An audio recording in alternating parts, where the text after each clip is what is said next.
We're here on Saturday at the Olympia Fan Pavilion Wing to Strength booth with female bodybuilder who competed last night in the return of the Miss Olympia, Janeen Lankowski. Janeen, how do you feel today after the big night?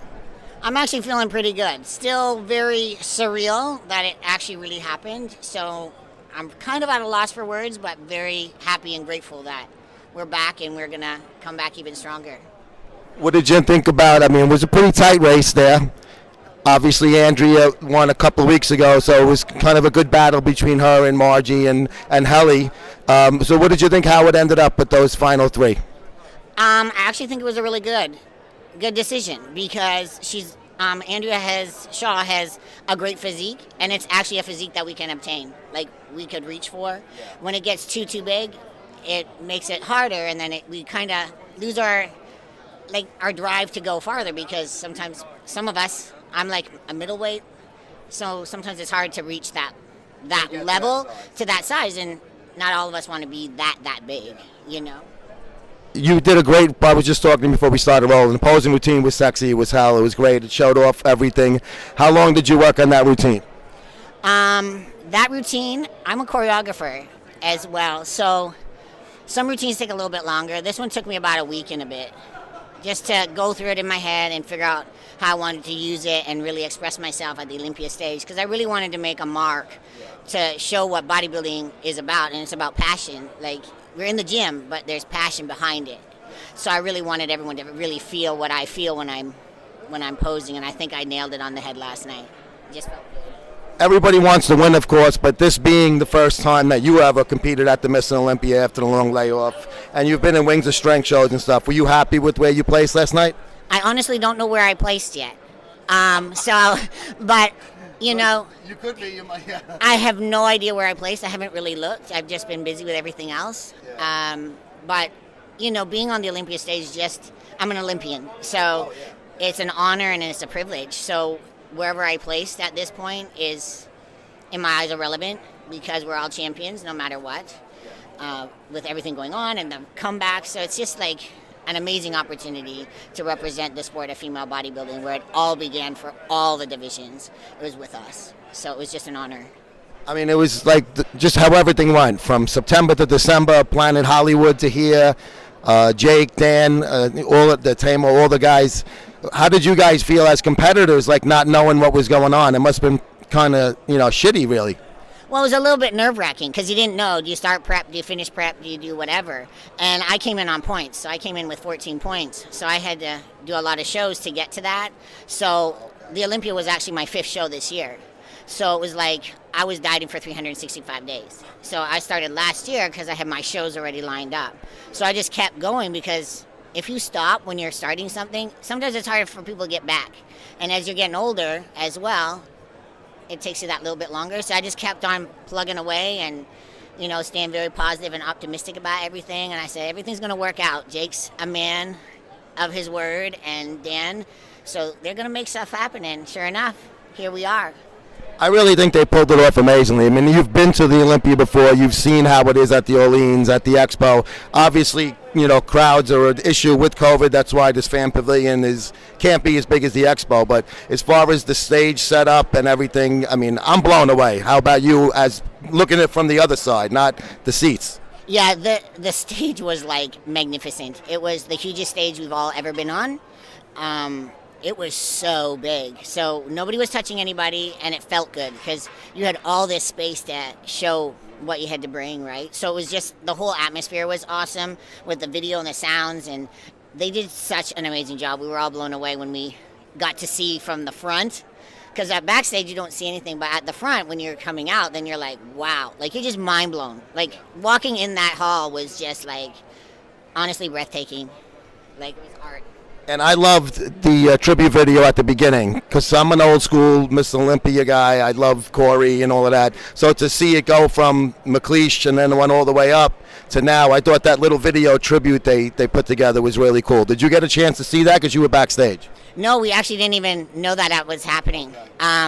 We just heard some talking, but we didn't know what was happening because we didn't have any TVs or anything this time backstage. So that was the only thing that was different that we didn't get to see.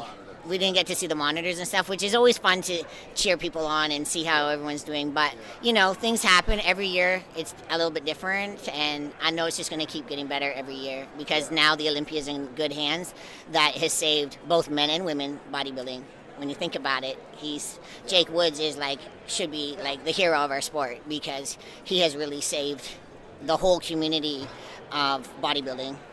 He is the hero of the sport, and obviously he was the hero of female bodybuilding before that, keeping the sport alive through the wings of strength. And it was just as soon as, you know, last year was the worst kept secret that it was coming back this year, which was cool. You know, we were all excited about it. When they made it official, it was even more fun. Now, as far as this year goes, when you guys were waiting, you didn't know what was going on. The lines of communication, I'm sure, although they were busy, they must have been keeping you guys informed what was going on because this division to me was the most important division this year because of the comeback, obviously. How was it between Dan and Jake and everybody involved, Lenda, keeping you, the competitors, up to date on what the status was? Yeah, it was really like the whole team was keeping us up to date. We'd get emails. It was mostly emails. Sometimes you'd see stuff on social media, but they always wanted to make sure we knew what was happening before anything else. And so that was really awesome. Super communication. And they're all about the athletes, which is awesome because some shows, if you're competing somewhere, it's not really like that, you know? And I see that in the amateur shows as well as I'm a coach. So I see all that kind of stuff, but they're all about the athletes and making sure we're comfortable, that we have everything we need, and open communication. If we have any questions, we had people to contact right away, and they literally got back to us instantly. Like if you can find something, because this place is really big, and I'll be honest, when you're depleted, you get lost, right? So I did get lost, and so they did help me. Like they showed me the way to go, and there I was. But yeah, so it was really awesome communication, like a superb team. I can't emphasize that enough. I'm just so blessed and grateful to have all those people taking care of all of us. That's great to hear. I kind of figured that, but to hear it from one of you guys, you know, personally, it confirms what I was thinking. I'd be remiss if I didn't ask what you felt about Iris Kyle not competing. We're worried about her. You know, like I messaged her to see how she was doing. I haven't heard anything back. I was shocked, honestly, because she was going to be she's a number between me, so I was so excited to be beside her. She's a great lady, you know, soft-spoken, speaks when she wants, you know, that kind of thing, which is totally great. Like, I respect everybody and how they are. I'm very down-to-earth, kind of covered up, but, you know, I have no problem talking about what I'm passionate about, and that's how she is as well. So I just hope that she's doing well and that she's on the mend, whatever's happening. But we were very shocked.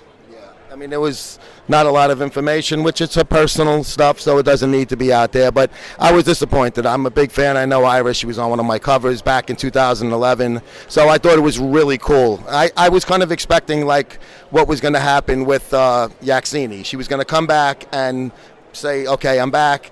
How regardless, win, lose, or draw, I'm going to hang it up. Did you think that was going to be the case? I don't know, because it's kind of like Iris still has a lot of life left in her, too, on the stage, you know, because she's taking care of herself through the whole time. Like, every time I saw her when I was in Vegas and talking to her via video or whatever, she was always in shape still. So it's like once you're a bodybuilder, you're always a bodybuilder. True bodybuilder never stops. We just figure out a different way how to use what we have, right, or our knowledge. But yeah, I don't know how it would have played out. Yeah. So it would have been really interesting to see her on there, and same thing. I hope that whatever the issue is, it's nothing too serious, and she can get back. Plug your social media, whatever else, and then I want you to take off that sweatshirt and hit a double buy. Okay, Janeen Lankowski, IFBB Pro. My Instagram handle is Janeen_muscle_coach. And I'm the Posing Jedi Master. Let's see.